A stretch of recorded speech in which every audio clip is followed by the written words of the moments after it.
राधे राधे भक्तजनों, आज आप सुने एक साथ 5 पूर्णिमा व्रत कथा। ये पूर्ण फल देने वाली सत्यनारायण भगवान का ये 5 कथाएं है। जोड़ी कई मान्यताएं है। ऐसा माना जाता है कि चंद्रमा इस दिन 16 कलाएं बिखेरता है। इस दिन चंद्रमा की किरणों विशेष अमृतमयी गुणों से युक्त रखती है, जो कोई बीमारियां का नाश कर देती है। यही कारण है कि रात को लोग अपने घरों की छतों पर खीर रखते हैं, जिससे चंद्रमा की किरणों उस खीर के संपर्क में आती है। इसके बाद उस खाया जाता है। कुछ स्थानों पर सबर जनी के रूप से खीर का प्रसाद भी वितरण किया जाता है। हिंदू शास्त्रों में लिखित नारद पुराण के अनुसार शरद पूर्णिमा की मध्यम रात्रि में देवी महालक्ष्मी अपने वाहन उल्लू पर बैठकर अपने घर कमलों में बर और आभाएं लिए पृथ्वी लोक में विचरण करती है और मन ही मन संकल्प करती है कि इस समय भूतल पर कौन जाग रहा है। इसलिए इस पर्व को कुछ राज्यों महाराष्ट्र में कोजागरी या कोजागिरी पूर्णिमा के नाम से भी जाना जाता है, मनाया जाता है, जिसका शाब्दिक अर्थ होता है कौन जाग रहा है। इस प्रकार प्रति बरस किए जाने वाला यह कोजागर व्रत लक्ष्मी जी को संतोष करने वाला है। इससे प्रसन्न हुई माँ लक्ष्मी न केवल इस लोक में समृद्धि देती है, बल्कि शरीर का अंत होने पर परलोक में भी सौंदर्य प्रदान करती है।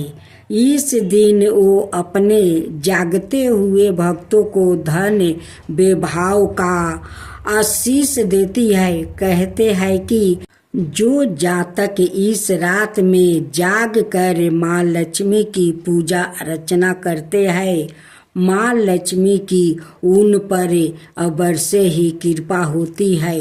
ज्योतिषियों के अनुसार भी जो इस रात को जाग कर माता लक्ष्मी की उपासना करता है, उसको मनोवांछित लाभ की प्राप्ति होती है।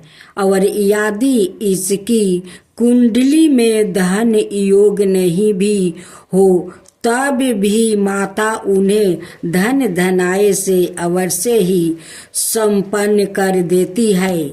उसके जीवन से निर्धनता का नाश होता है। इसलिए धन की इच्छा रखने वाले हर व्यक्ति को इस दिन रात को जाग कर अवश्य ही माता लक्ष्मी की पूजा करनी चाहिए। शरद पूर्णिमा की रात्रि में चंद्रमा की चांदनी का लाभ अवश्य ही उठाना चाहिए। इससे बरस भर स्वस्थ बने रहते हैं, मन प्रसन्न रहता है। शरद पूर्णिमा को रास लीला की रात भी कहते हैं। धर्म शास्त्रों के अनुसार शरद पूर्णिमा की रात को ही भगवान श्री कृष्ण ने गोपियों का साथ रास रचाया था। एक समय की बात है, नैसीरन तीर्थ में सैनिकादि 88,000 ऋषियों ने श्री सूत जी से पूछा, हे प्रभु, इस कलयुग में वेद विद्या रहित मनुष्यों को प्रभु भक्ति किस प्रकार मिल सकती है और उनका उद्धार कैसे होगा। हे मुनि श्रेष्ठ, कोई ऐसा तप बताइए जिससे थोड़े समय में ही पुण्य मिले और मनोवांछित फल भी मिल जाए। इस प्रकार की कथा सुनने की हम इच्छा रखते हैं। सबर शास्त्रों के गाता सूत जी बोले, हे विष्णुवो, मैं पूजिया आप सभी ने प्राणियों के हित की बात पूछी है, इसलिए मैं एक ऐसे श्रेष्ठ व्रत को आप लोगों को बताऊंगा जिसे नारद जी ने लक्ष्मी नारायण जी से पूछा था और लक्ष्मीपति ने मुनि श्रेष्ठ नारद जी से कहा था। आप सब इसे ध्यान से सुनिए। एक समय की बात है, योगी राज नारद जी दूसरों के हित की इच्छा लिए अनेकों लोकों में घूमते हुए मृत्यु लोक में आ पहुँचे। यहाँ उन्होंने अनेक योनियों में जन्म पराये सभी मनुष्यों को अपने कर्मों द्वारा अनेकों दुखों से पीड़ित देखा। उनका दुख देख नारद जी सोचने लगे कि कैसे यत्न किया जाए जिसके करने से निश्चित रूप से मानव के दुखों का अंत हो जाए। इसी विचार पर मनन करते हुए वो विष्णु लोक में गए। वहाँ वो देवों के ईश्वर भगवान नारायण की स्तुति करने लगे, जिनके हाथों में शंख चक्र गदा और प्रद्युम्न थे, गले में वरमाला पहने हुए थे। स्तुति करते हुए नारद जी बोले, हे भगवान, आप अत्यंत शक्ति से संपन्न है। मन और वाणी भी आपको नहीं पा सकती है। आपका आदि मध्यम और अंत नहीं है। निर्गुण स्वरूप दृष्टि के कारण भक्तों के दुख को दूर करने वाले आपको मेरा नमस्कार है। नारद जी की स्तुति सुन विष्णु भगवान बोले, हे मुनि श्रेष्ठ, आपके मन में क्या बात है? आप किस काम के लिए पधारे हैं? उसे निसंकोच होकर कहो। इस पर नारद मुनि बोले कि मृत्यु लोक में अनेक योनियों में जन्मे मनुष्य अपने कर्मों के द्वारे अनेकों दुख से दुखी हो रहे हैं। हे नाथ, आप मुझ पर दया रखते हैं तो बताइए कि वो मनुष्य थोड़े प्रयास से ही अपने दुखों से कैसे छुटकारा पा सकते हैं। श्री हरि बोले, हे नारद, मनुष्यों की भलाई के लिए तुमने बहुत अच्छी बात पूछी है, जिसके करने से मनुष्य मोह से छूट जाता है। वो बात मैं कहता हूँ, उसे सुनो। स्वर्ग लोक और मृत्यु लोक दोनों में एक दुर्लभ उत्तम व्रत है जो पुण्य देने वाला है। आज प्रेम बस होकर मैं उसे तुमसे कहता हूँ। सत्यनारायण भगवान का यह व्रत अच्छी तरह विधान पूर्वक करे, मनुष्य तुरंत ही यहाँ सुख भोग करे, मरने पर मोक्ष पाता है। श्री हरि के वचन सुन नारद जी बोले कि उस व्रत का फल क्या है और उसका विधान क्या है? यह व्रत किसने किया है? इस व्रत को किस दिन करना चाहिए? सभी कुछ विस्तार से बताइए। नारद जी की बात सुनकर श्री हरि बोले, दुख शोक को दूर करने वाला यह व्रत सभी स्थानों पर विजय दिलाने वाला है।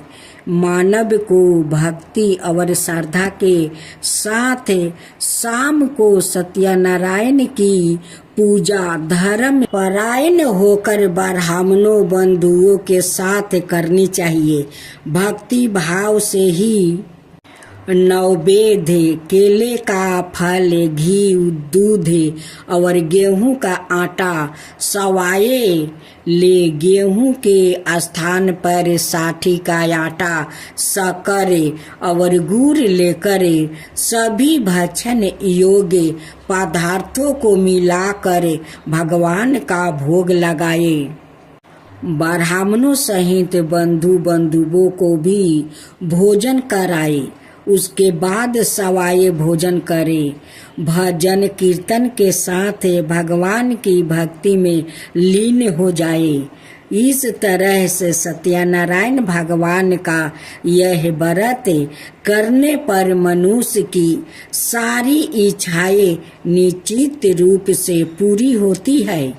इस कली काल अर्थात कलियुग में मृत्यु लोक में मोक्ष का ही एक सरल उपाय बताया गया है। इसी श्री सत्यनारायण व्रत कथा का प्रथम अध्याय संपूर्ण हुआ।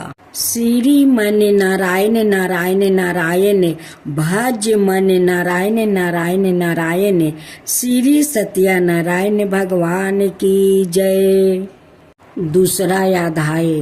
सूत जी बोले, हे ऋषियों, जिसने पहले समय में इस व्रत को किया था उसका इतिहास कहता हूँ, ध्यान से सुनो। सुंदर काशीपुरी नगरी में एक अत्यंत निर्धन ब्राह्मण रहता था। भूख प्यास से परेशान वो धरती पर घूमता रहता था।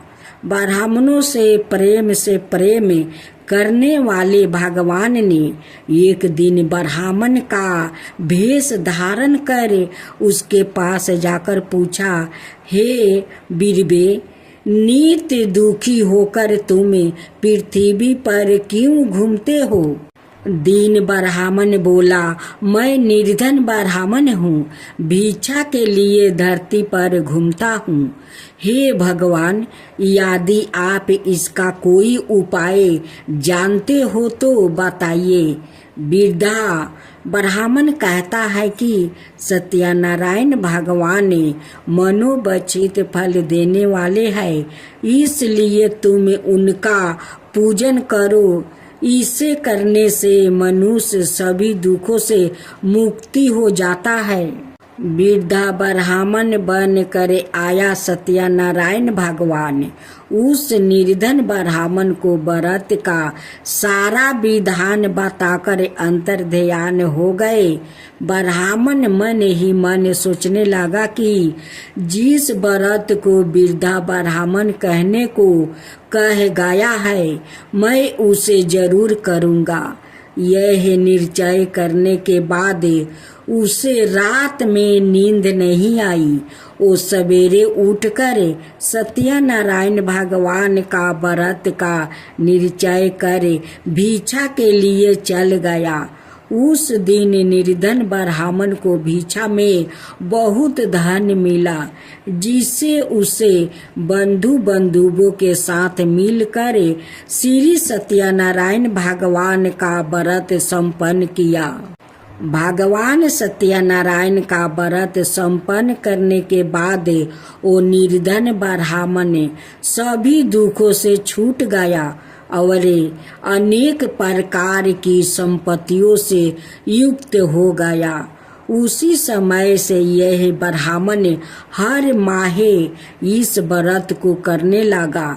इस तरह से सत्यनारायण भगवान का व्रत को जो मनुष्य करेगा वो सभी प्रकार के पापों से छुटकारा पाएगा, मोक्ष को प्राप्ति होगा। जो मनुष्य इस व्रत को करेगा वो भी सभी दुखों से मुक्ति हो जाएगा। सूत जी बोले कि इस तरह से नारद जी से नारायण जी का कहा हुआ। श्री सत्यनारायण व्रत को मैंने तुमसे कहा, हे बीरबो, मैं अब और क्या कहूँ? ऋषि बोले, हे मुनिवर, संसार में उस बीरबा से सुन कर और किस किसने इस व्रत को किया है, हम सब इस बात को सुनना चाहते हैं। इसके लिए हमारे मन में श्रद्धा का भाव है। सूत जी बोले, हे मुनियों, जिस जिसने इस व्रत को किया है वो सब सुनो। एक समय यही बीरबा धन ईश्वर के अनुसार अपने बंधुओं के साथ इस व्रत को करने को तैयार हुआ। उसी समय एक लकड़ी बेचने वाला बूढ़ा आदमी आया और लकड़ियाँ बाहर रख कर अंदर ब्राह्मण के घर में गया। प्यास से दुखी वो लकड़हारा उनको व्रत करते देखा। बीरबा को नमस्कार कर पूछने लगा कि आप यह क्या कर रहे हैं और इसे करने से क्या फल मिलेगा, कृपया मुझे भी बताइए। ब्राह्मण ने कहा कि सब मनोकामनाओं को पूरा करने वाला यह सत्यनारायण भगवान का व्रत है। इनकी कृपा से ही मेरे घर में धन धनाए आदि की वृद्धि हुई है। बीरबा से सत्यनारायण व्रत के बारे में जानकर लकड़हारा बहुत प्रसन्न हुआ। चनर मिरित लेकर वो प्रसाद खाने के बाद वो अपने घर गया। लकड़हारा ने अपने मन में संकल्प किया कि आज लकड़ी बेचने से जो धन मिलेगा उसी से श्री सत्यनारायण भगवान का उत्तम व्रत करूँगा। मन में इस विचार को ले बूढ़ा आदमी सिर पर लकड़ियाँ राखे उस नगर में बेचने गया जहाँ धनी लोग ज्यादा रहते हैं। उस नगर में उसे अपनी लकड़ियाँ का दाम पहले से 4 गुना अधिक मिलता है। बूढ़ा प्रसन्नता के साथ दाम लेकर केले, शक्कर, घी, दूध, दही और गेहूं का आटा ले और सत्यनारायण भगवान का व्रत की अनाय समग्रहियों लेकर अपने घर गया। वहां उसने अपने बंधुओं को बुलाकर विधि विधान से सत्यनारायण भगवान का पूजन और व्रत किया। इस व्रत के प्रभाव से वो बूढ़ा लकड़हारा धन, पुत्रा आदि से युक्त होकर संसार के समस्त सुख भोग अंत काल में वैकुंठ धाम चला गया। अब तीसरा अध्याय। सूत जी बोले, हे श्रेष्ठ मुनियों, अब आगे की कथा कहता हूँ। पहले समय में उल्का मुख नाम का एक बुद्धिमान राजा था। वो सत्य भक्त और जितेंद्रिया था। प्रतिदिन देव स्थानों पर जाता और निर्धनों को धन देकर उनके कष्ट दूर करता था। उसकी पत्नी कमल के समान मुख वाली थी और सती साध्वी थी। भरतशिला नदी के तट पर उन दोनों ने श्री सत्यनारायण भगवान का व्रत किया। उसी समय साधु नाम का एक वैश्य आया। उसके पास व्यापार करने के लिए बहुत सा धन भी था। राजा को व्रत करते देखकर वो विनय के साथ पूछने लगा, हे राजन, भक्ति भाव से पूर्ण होकर आप यह क्या कर रहे हैं? मैं सुनने की इच्छा रखता हूँ, तो आप मुझे बताइए। राजा बोला, हे साधु, आपने बंधुओं के साथ पुत्रादि की प्राप्ति के लिए एक महाशक्तिमान श्री नारायण भगवान का व्रत पूजन कर रहा हूँ। राजा के वचन सुने साधु अंदर से बोला, हे राजन, मुझे इस व्रत का सारा विधान कहिए। आपके कथन अनुसार मैं भी इस व्रत को करूँगा। मेरी भी संतान नहीं है और इस व्रत को करने से निश्चित रूप से मुझे संतान की प्राप्ति होगी। राजा से व्रत का सारा विधान सुन व्यापार ने निमृत हो वो अपने घर गया। साधु वैश्या ने अपनी पत्नी को संतान देने वाले इस व्रत का वर्णन कह सुनाया और कहा कि जब मेरी संतान होगी तब मैं इस व्रत को करूँगा। साधु ने इस तरह के वचन अपनी पत्नी लीलावती से कहा। हे दीनी लीलावती, पति के साथ अनादित हो सांसारिक धर्म में परिवीत होकर सत्यनारायण भगवान की कृपा से गर्भवती हो गई। 10वां महीना में उसके गर्भ से एक सुंदर कन्या ने जन्म लिया। दिनों दिन वो ऐसे बढ़ने लगी जैसे कि शुक्ल पक्ष का चंद्रमा बढ़ता है। माता पिता ने अपनी कन्या का नाम कालापति राखी। एक दिन लीलावती ने मीठे शब्दों में अपने पति को याद दिलाया कि आपने सत्यनारायण भगवान का जिस व्रत को करने का संकल्प किया था उसे करने का समय आ गया है। आप इस व्रत को करिए। साधु बोला कि हे प्रिय, इस व्रत को मैं उसके विवाह पर करूँगा। इस प्रकार अपनी पत्नी को आश्वासन देकर वो नगर को चला गया। कालावती पिता का घर में रह दिनों दिन बड़ी होने लगी। साधु ने एक बार नगर में अपनी कन्या को सखियों के साथ देखा तो तुरंत ही दूत को बुलाया और कहा कि मेरी कन्या के योग वर देख कर आओ। साधु की बात सुनकर दूत कंचन नगर में पहुंचा और वहाँ देखभाल कर लड़की का सुयोग बानिक पुत्रा को ले आया। सुयोग लड़के को देख साधु ने बंधुओं को बुलाकर अपनी पुत्री का विवाह कर दिया। लेकिन दुर्भाग्य की बात यह कि साधु ने अभी भी श्री सत्यनारायण भगवान का व्रत नहीं किया। इस पर श्री भगवान क्रोध हो गए और श्राप दिया कि साधु को अत्यधिक दुख मिले।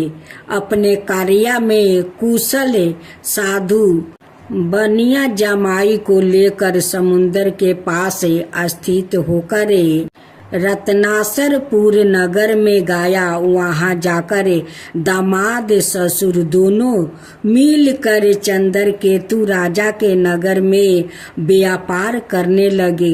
एक दिन भगवान सत्यनारायण की माया से एक चोर राजा का धन चुराकर भाग रहा था। उसने राजा के सिपाहियों को अपना पीछा करते देखकर चुराया हुआ धन वहां रख दिया जहां साधु अपने जमाई का साथ ठहरा हुआ था।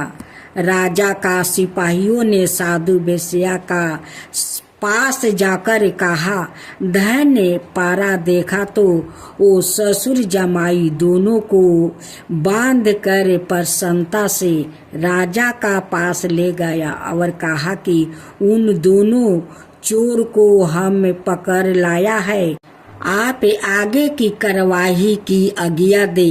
राजा की आज्ञा से उन दोनों को कठिन करवास में डाल दिया गया और उनका सारा धन भी उससे छीन लिया गया। श्री सत्यनारायण भगवान का श्राप से साधु की पत्नी भी बहुत दुखी हुई। घर में जो धन रखा था उसे चोर चोरा कर ले गया। शारीरिक और मानसिक पीड़ा, भूख प्यास से अति दुखी हो अन्न की चिंता में कालावती एक ब्राह्मण के घर गई। वहां उसने श्री सत्यनारायण भगवान का व्रत होते देखा। फिर कथा भी सुनी। वो प्रसाद ग्रहण कर रात को घर वापस आई। माता ने कालापति से पूछा कि हे पुत्री, अब तक तुम कहाँ थी? तेरे मन में क्या है? कालावती ने अपनी माता से कहा, हे माता, मैंने एक ब्राह्मण का घर में श्री सत्यनारायण भगवान का व्रत देखा है। कन्या के वचन सुन लीलावती भगवान की पूजन की तैयारी करने लगी। लीलावती ने परिवार बंधुओं सहित सत्यनारायण भगवान का पूजन किया और उससे वर मांगा कि मेरे पति और जमाई शीघ्र घर आ जाए। साथ ही यह भी प्रार्थना की कि हम सबका अपराध क्षमा करें। श्री सत्यनारायण भगवान इस व्रत से संतोष हो गया और राजा चंद्रकेतु को सपने में दर्शन देकर कहा, हे राजन, तुम उन दोनों वेश्या को छोड़ दो और तुमने उनका जो धन लिया है उसे वापस कर दो। अगर तुमने ऐसा नहीं किया तो मैं तुम्हारा धन, राज, संतान सभी को नष्ट कर दूंगा। राजा को यह सब कहकर भगवान अंतर्ध्यान हो गए। प्रात काल सभा में राजा ने अपना सपना सुनाया। फिर बोले कि बानिक पुत्रा को कैद से मुक्त करे सभा में लाओ। दोनों ने आते ही राजा को प्रणाम किया। राजा मीठी वाणी में बोला, हे महानुभावों, भागे बस ऐसा कठिन दुख तुम्हें प्राप्ति हुआ है, लेकिन अब तुम्हें कोई भय नहीं है। ऐसा कहे राजा ने उन्हें दोनों को नए वस्तु भूषण भी पहनाया और जितना धन उनका लिया था उससे दोगुना धन वापस कर दिया। दोनों वेश्या घर को चल दिया। श्री मन नारायण नारायण नारायण, भज मन नारायण नारायण नारायण। श्री सत्यनारायण भगवान की जय। चौथा अध्याय। सूत जी बोले, वेश्या ने मंगल चार कर अपनी यात्रा आरंभ की और अपने नगर की ओर चल दिया। उनके थोड़ी दूर जाने पर एक दंडी वेशधारी श्री सत्यनारायण ने उसे पूछा, हे साधु, तेरी नाव में क्या है? अभिमानी के हंसता हुआ बोला, हे दंडी, आप क्यों पूछते हो? क्या धन लेने की इच्छा है? मेरी नाव में तो बेल पत्ते भरे हुए हैं। वैसा के कठोर वचन सुन भगवान बोले, तुम्हारा वचन सत्य हो। दंडी ऐसे वचन कहे वहां से दूर चला गया। कुछ दूर जाकर समुन्दर के किनारे बैठ गया।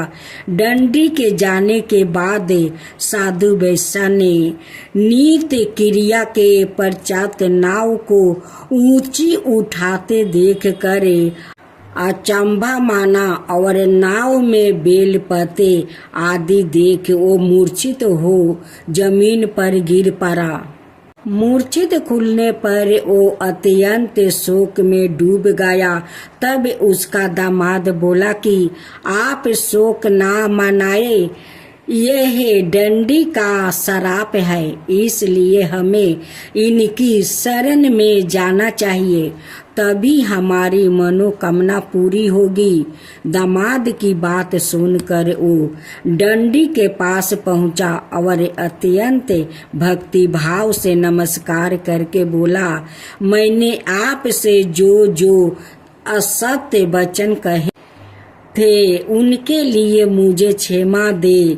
ऐसा कहकर महान शोकतूर हो रोने लगा। तब दंडी भगवान बोले, हे मानिक पुत्रा, मेरी आज्ञा से बार बार तुम्हें दुख प्राप्ति हुआ है। तुम मेरी पूजा से विमुख हुआ। साधु बोला, हे भगवान, आपकी माया से ब्रह्मा आदि देवता भी आपके रूप को नहीं जानते, तब मैं अज्ञानी कैसे जान सकता हूँ। आप प्रसन्न होइए, अब मैं समर्थ के अनुसार आपकी पूजा करूँगा। मेरी रक्षा करो और पहले के समान नौका में धन भर दो। साधु वेश्या का भक्ति पूर्वक वचन सुनकर भगवान प्रसन्न हो गए और उसकी इच्छा अनुसार वरदान देकर अंतर्ध्यान हो गए। ससुर जमाई जब नाव पर आया तो नाव धन से भरी हुई थी। फिर वही अपने अनाए साथियों के साथ सत्यनारायण भगवान का पूजन कर अपने नगर को चल दिया। जब नगर के नजदीक पहुँचे तो दूत को घर पर खबर करने के लिए भेज दिया। दूत साधु की पत्नी को प्रणाम कर कहता है कि मालिक अपने दामाद सहित नगर के निकट आ गया है।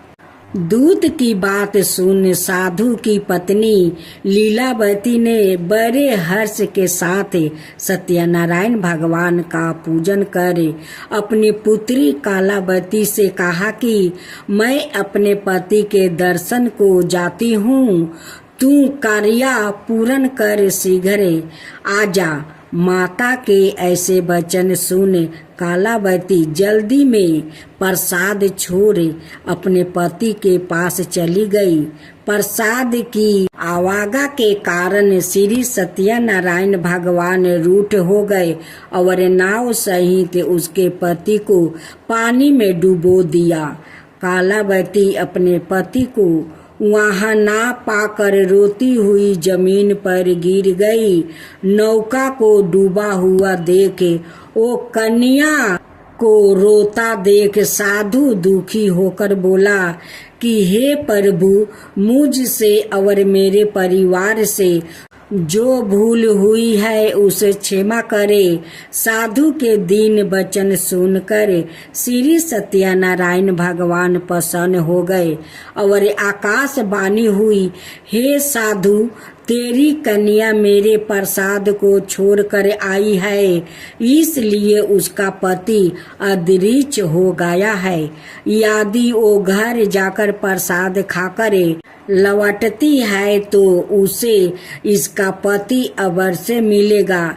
ऐसी आकाशवाणी सुनी कालावती घर पहुंचकर प्रसाद ग्रहण करती है और फिर आकर अपने पति के दर्शन करती है। उसके बाद साधु अपने बंधु बंधुओं सहित श्री सत्यनारायण भगवान का विधि विधान से पूजन करता है और इस लोक में सुख भोग ओ अंत में स्वर्ग को जाता है। श्री मन नारायण नारायण नारायण, भज मन नारायण नारायण नारायण। श्री सत्यनारायण भगवान की जय। सूत जी बोले, हे ऋषियों, मैं और भी एक कथा सुनाता हूँ, उसे भी ध्यान पूर्वक सुनो। प्रजा पालन में लीन तुलंगध्वज नाम का एक राजा था। उसने भी भगवान का प्रसाद त्याग कर बहुत ही दुख सहन किया। एक बार वन में जाकर वन पशुओं को मार कर वो बर के पेड़ के नीचे आया। वहां उसने ग्वालों को भक्ति भाव से अपने बंधुओं सहित सत्यनारायण भगवान का पूजन करते देखा। अभिमान बस राजा ने उन्हें देख कर भी पूजा स्थान में नहीं गया और ना ही उसने भगवान को नमस्कार किया।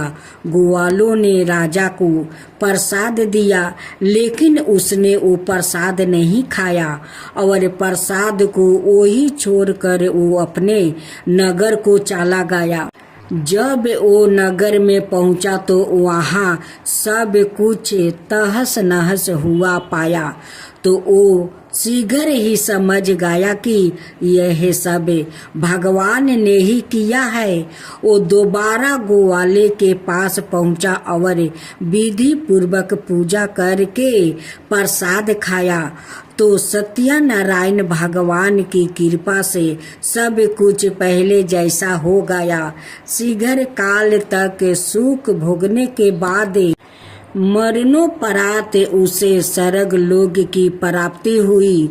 जो मनुष्य परम दुर्लभ इस व्रत को करेगा तो भगवान सत्यनारायण की अनुकंपा से उसे धन धनाई की प्राप्ति होगी।